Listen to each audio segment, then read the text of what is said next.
আমার কাছে আমার প্রত্যাশা এই পর্যন্ত পূরণ হয়েছে, এই জন্য আমি এরকম কোনো বড় ধরনের কোনো রিপোর্ট আমি পাই নাই। হ্যাঁ, রাস্তাঘাটে তো দুই একটা অ্যাক্সিডেন্ট হয়েছে, এটা তো আমি না করবো না, কিন্তু ওই ধরনের কোনো বড় ধরনের কোনো ঘটনা ঘটেন, দুই একটা ছোটোখাটো চুরি চেষ্টামি এইগুলি তো হচ্ছে, এটা না, বাট বড় ধরনের। এই জন্য আমি মোটামুটিভাবে খুশি, যেমন আপনারাও খুশি, আমিও খুশি। এখন লোকশোনা আপনারা বলছেন যে অনেক মামলাগুলি আছে, যে কিছু মামলাগুলি ইনভেস্টিগেশন হয় নাই, ইনভেস্টিগেশন হওয়ার পরে যে দোষী হবে তার আইনের আওতায় নেওয়া হবে। কথা শেষ করতে দেন ভাই, মাঝখানে কথাগুলি তো কথা বলা যায় না।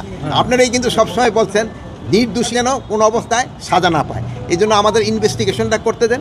যদি ইনভেস্টিগেশন করার পর যেই দোষী হোক না কেন, কাউরে আইনের বাইরে থাকা হবে না, তারা আমরা আইনের আওতায় নিয়ে আসবো। এটা তো আপনারই আমাকে রিকোয়েস্ট করছেন, আপনারই বলেন নাই ভাই, হাসতেছেন তো, বলেন আপনারই বলছেন, আপনার কথাই তো আমি রাখতেছি, যে তারা ওইভাবে প্রমাণিত না হলে তারা কেন একটা নির্দোষ লোকের কেন তো আমি সাজা দেবো, কিন্তু সব একটা নির্দোষ লোকের আমি কেন সাজা দেবো?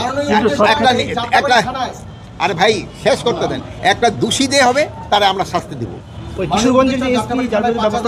এখন এইটার ক্ষেত্রে একটা কিশোরগঞ্জে এদের ক্ষেত্রে ধরেন একটা উপদেষ্টাদের একটা 3 জনের একটা কমিটি হয়েছে, ওনাদের একটা রিকমেন্ডেশন দিছে, ওই রিকমেন্ডেশন পাওয়ার পরে ওনাদের যদি দোষী হয় ওনাদের ব্যবস্থা নেওয়া হবে, যদি দোষী না হয় ওনাদের আবার যার জায়গায় ফেরত আসবে।